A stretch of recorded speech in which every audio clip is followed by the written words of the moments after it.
Buenas tardes, hoy vamos a estudiar la sentencia del jugador Antonio Eduardo Sams de la Rosa, que hace una demanda a la Corporación Club de Deportes Tolima. Antonio Eduardo Sams de la Rosa demanda laboralmente a la Corporación Club de Deportes Tolima, declarando que entre la corporación existió un contrato de trabajo desde el 18 de enero de 1995 hasta el 9 de diciembre del 2005 y que su último salario ascendió a 5 millones mensuales. Una vez integrado al equipo, su empleador le hizo firmar senados de contrato a término fijo y por duración de obra contratada, entre los cuales no hubo solución de continuidad, que paralelamente fue conminado a firmar un contrato denominado cesión de derechos de publicidad. Los contratos acordaron fueron dos, a término fijo y duración de la obra contratada y cesión de derechos de publicidad. Causas que llevaron a la demanda: el 23 de marzo del 2015, durante una práctica deportiva, el jugador sufrió un accidente en el pie izquierdo. Una vez realizado el procedimiento quirúrgico, se le notificó al equipo que había sufrido una patología ocupacional y que no podía volver a jugar. Parte de la demanda expone y dice sin justificación alguna, a partir del mes de octubre de 2005, la demanda fue suspendida a los salarios con el propósito de provocar su renuncia, y que no obstante también retuvo un premio que le pertenecía por el valor de 7 millones de pesos, al que tenía derecho por clasificar a los cuadrangulares final el primer torneo del 2005. Además de eso, la demanda fue cancelada un sueldo bastante insignificante, 750.000 pesos, y por derecho de publicidad le pagaban la suma no constituida del salario de 4.250.000 pesos. Fuera de eso, el demandante alega y dice que tiene un contrato de cesión de derechos de publicidad que era inherente. El contrato del trabajo sostenido por las partes y que no tenía carácter salarial quiere decir que la publicidad debía ser pagada del salario del que el jugador devengaba y que la corporación se lo estaba remunerando a él mismo. También alegra y reclama la indemnización que iba a recibir era bastante insignificante, ya que la demanda solo cotizó sobre un salario de 750.000 pesos. La parte demandada alega y expone que ellos no tienen por qué pagarle al jugador mientras no esté desempeñado a sus labores.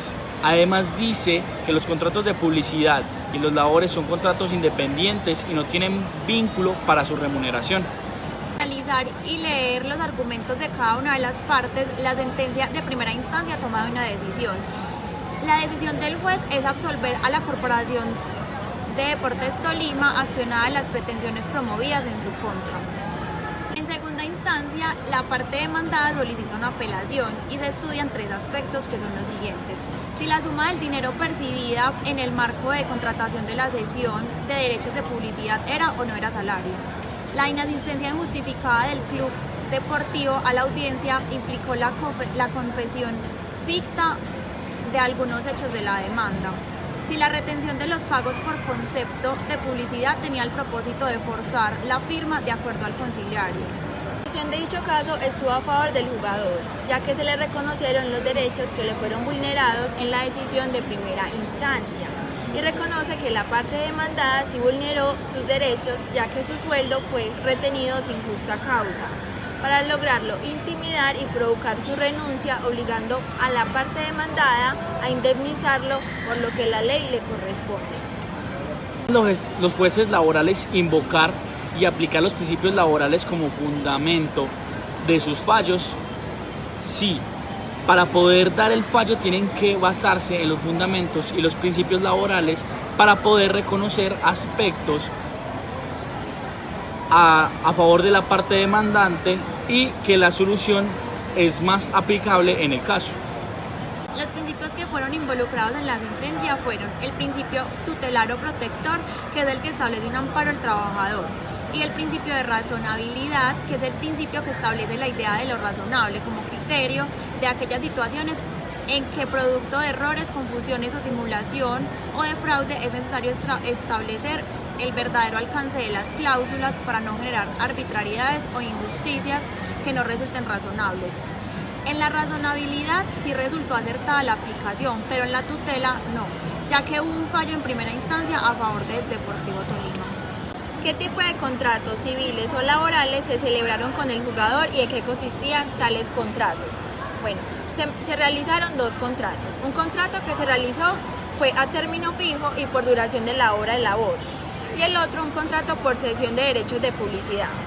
El primer contrato consistía en que el jugador estaría siempre disponible para el equipo y lo representaría nacional e internacionalmente. Y el otro, el de cesión de derechos de publicidad, consistía en el que el jugador debía usar los emblemas, el uniforme y todo lo que representaba al equipo con el fin de hacerle publicidad. Expliquen la figura de la concurrencia de contratos y por qué la Corte consideró que esta figura no aplicaba en el presente caso. La concurrencia de contratos es cuando las mismas partes existen varios contratos, uno de ellos de naturaleza laboral, y la consecuencia es que cada contrato es autónomo y se rige por sus propias normas. ¿Qué importancia reviste el hecho de que el pago sea o no constitutivo del salario en una relación laboral?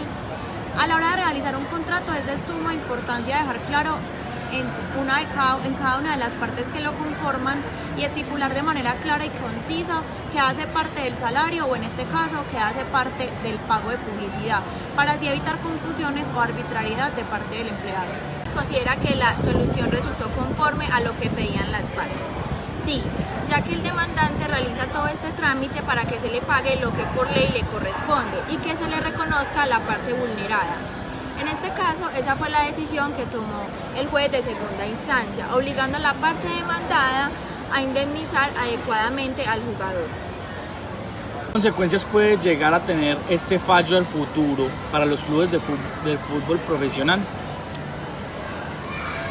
En la decisión de nuestro equipo, este fallo puede aportar de manera negativa tanto en la parte económica como en la parte de la fama del equipo, que se adquiera estos casos, generando así pocos inversionistas para invertir capital y miedo a los jugadores a la hora de vincularse al equipo, generando así que el equipo pueda entrar en quiebra o incluso pueda desaparecer.